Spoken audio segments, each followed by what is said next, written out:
All right, what's going on? So as mentioned, I said I was going to dive in a little bit deeper for you on how to really simplify the last two elements of intuitive eating, right? Which are eating real food and eating balance. How to actually simplify that and bring that into your real life and bring that into your everyday life. So I wanted to talk about two specific things: how to grocery shop and how to meal prep. So these two things kind of go hand in hand here. So how to meal prep for your macros, because it's one thing to go to the so this is also coming from the lens of keeping things as simple as possible, which is definitely something I do.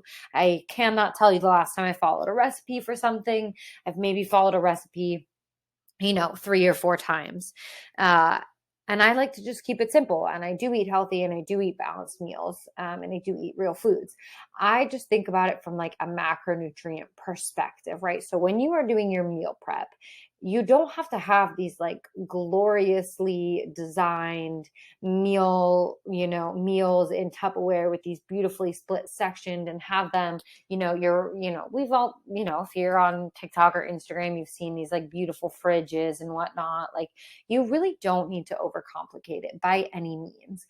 So when I say for meal prep, like prep for your macros, if you, in the simplest sense, just kind of ask yourself, okay, proteins, just like check off that you've got something prepped or you have something at home for all of your macronutrients. So you also, as I dive into this, can also do this with your cycle. That's a little bit more of like an advanced thing. But if you are in a season of your life where you are getting regular periods still, then that's something that you can think about. And I'll just kind of simplify it to two phases.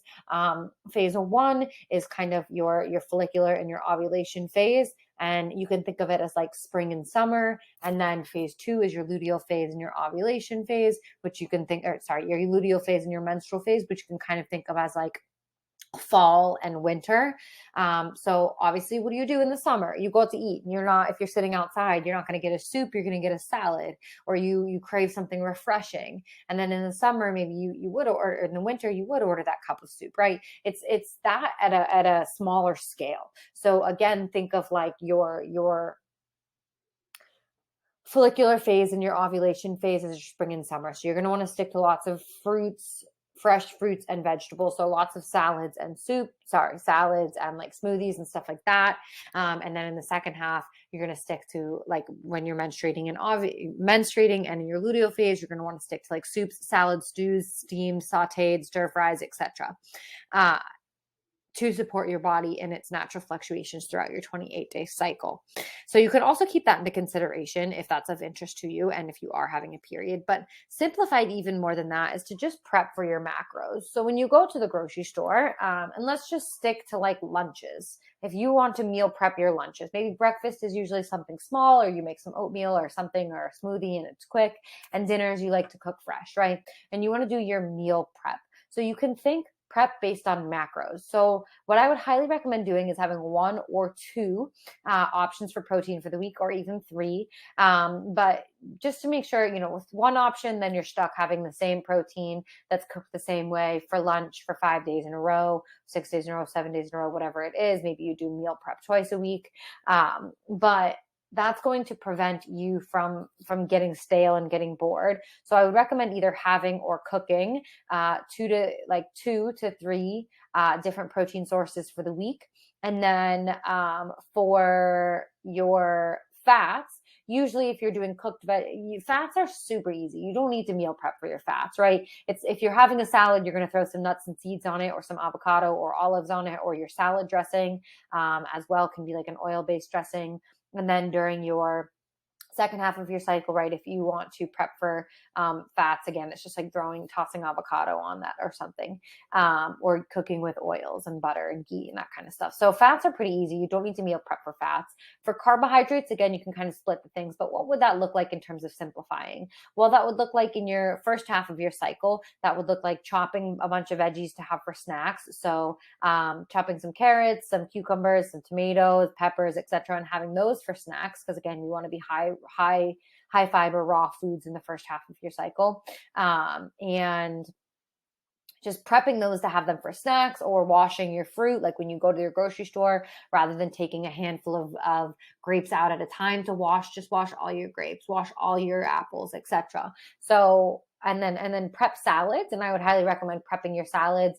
You can either do them in individual containers, or and with no dressing again, so it doesn't get mushy, or you can do it in like one giant party-sized bowl. Cook like a big salad that's going to last you the whole week.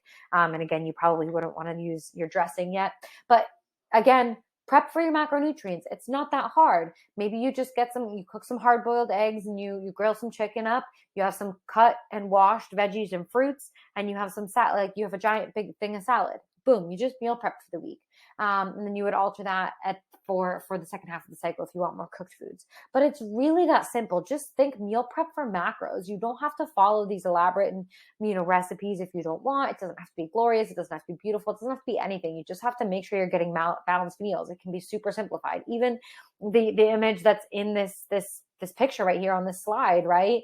There's protein in there. There is carbohydrates in there, and likely the dressing is probably high in, like, it's probably an oil-based dressing. So boom, you have your fat, right? It doesn't need to be complicated. It can be super, super, super simple. And then how does that translate to grocery shopping? Well, same thing. You're just going to shop based on your macronutrients if you want simplified. Of course, if you like recipes, if that's your thing, great, go for it. But if you really just want to keep things simplified, you just need to walk into the grocery store thinking, what am I having for protein this week?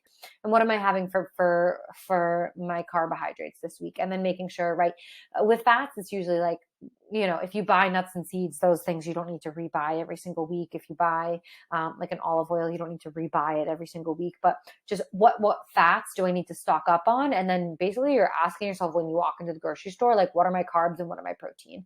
And you can keep it really simple. And that way you're coming home with real foods. That way you're able to have balanced meals, because it's just kind of like already set up for you. So there are ways to keep it super, super, super simple. And then, of course, right, when you're out to eat, when you're going to a party, potluck, whatever, barbecue, again, you just think, right, where's my healthy fat? Where are my carbs? Where's my color?